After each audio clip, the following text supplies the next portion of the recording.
శ్రీ సీతా మహాలక్ష్మీ దేవ్యాః కటిస్థానే యోక్త్రధారణం కృత్వా అమ్మవారికి ధరింపజేసేటువంటి యోక్త్రాన్ని అందరికీ కూడా దర్శింపజేస్తున్నారు. యోక్త్రము అంటే దర్భలతో చేసినటువంటి తాడు. ఈ దర్భలతో చేసినటువంటి తాడిని అమ్మవారి యొక్క కటిస్థానంలో కట్టడం జరుగుతుంది. దేనికి కడతారయ్యా అంటే సాధారణంగా వివాహం చేసుకునేది దేనికోసమయ్యా అంటే వంశాభివృద్ధి కోసం. అలా వంశాభివృద్ధి కలగాలయ్యా అంటే వచ్చేటువంటి కన్య యొక్క కడుపు పండాలి. అదిగోండి గర్భమైనటువంటి దోషాలు ఏమైనా ఉంటే అవి తొలగిపోవడం కోసం ఈ యోక్త్ర ధారణ అనేటువంటి కార్యక్రమాన్ని నిర్వహిస్తారు. అయితే అమ్మవారికి గర్భస్థ దోషాలుంటాయి అంటే కాదు, ఆమె సంతానమైనటువంటి మనందరికీ కూడా ఉంటాయి. కాబట్టి దాన్ని దర్శించడం వల్ల మనకు అవన్నీ కూడా తొలగిపోతాయి అనేటువంటి భావనతో అమ్మవారికి యోక్త్ర ధారణం చేస్తారు. అలా ధరింపజేసేటువంటి యోక్త్ర ధారణని 4 వైపులా కూడా చూపిస్తున్నారు అర్చక స్వాములు. అలా చూపించేటువంటి యోక్త్రాన్ని అమ్మవారికి దర్శింపజేస్తున్నారు. దాన్ని దర్శించండి. గర్భస్థమైనటువంటి దోషాలు ఏమైనా ఉంటే అవి వెంటనే తొలగిపోతాయి.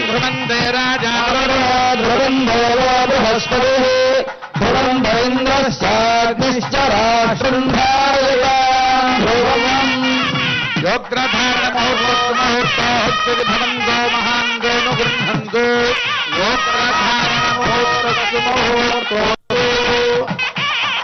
శ్రీ జగదాంబదే అనంతరాశ్రమ సిద్ధ్యర్థం యజ్ఞోపవేతధారణం కరిష్యే. యజ్ఞోపవేతధారణార్థం శుద్ధ ఆచమనీయం సమర్పయామి. యజ్ఞోపవేతం ధరింపజేస్తూ ఉన్నారు.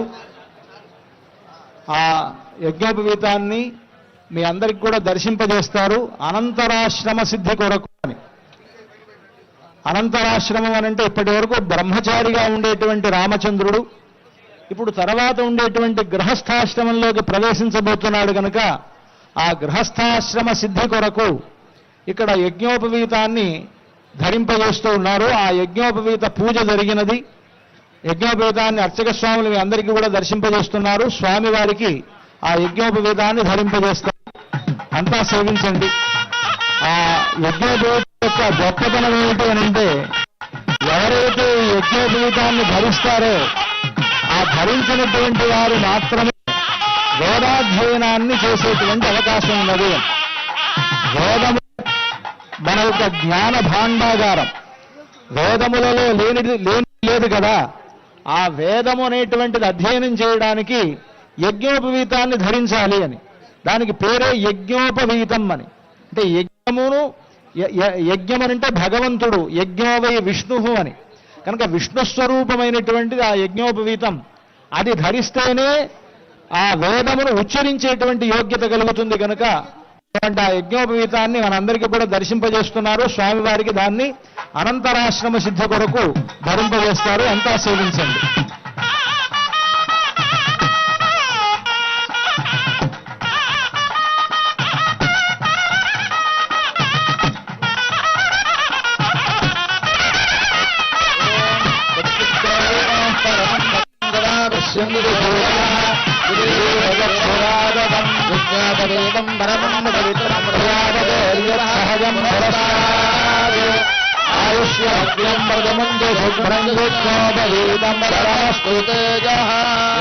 సువర్ణ యజ్ఞోపవీతాన్ని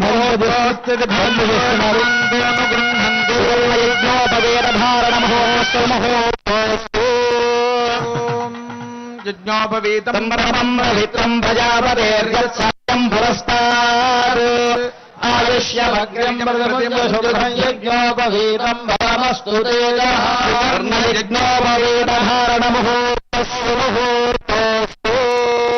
యజ్ఞోపవీతాన్ని ధరింపజేశారు. ఇందాక వారు చెప్పినట్లుగా ద్విజత్వ సిద్ధి చేకూరుస్తుంది మనకి యజ్ఞోపవీతము. ద్విజము అంటే 2 సార్లు పుట్టేది అని అర్థము. ద్విజము అంటే 2 సార్లు అంటే ఏది పుడుతుంది? 2 సార్లు అంటే పక్షి గుడ్డు నుంచి ఒకసారి పుడుతుంది, గుడ్డుగా పుడుతుంది, గుడ్డు నుంచి మళ్ళా పుడుతుంది. అలాగే ద్విజలు అనేటువంటి వారు బ్రాహ్మణ క్షత్రియ వైశ్యులు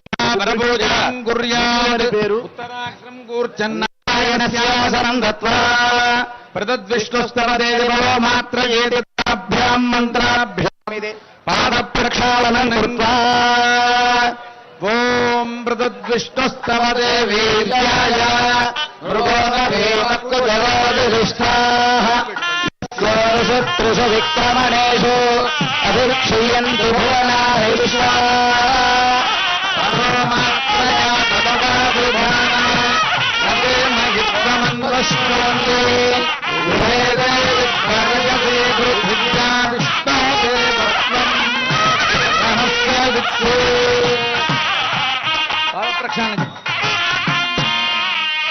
పాద ప్రక్షాళన జరిగింది. రామచంద్రమూర్తి పాదాలను జనక మహారాజు గడిగినట్లుగా మనం భావించవచ్చు.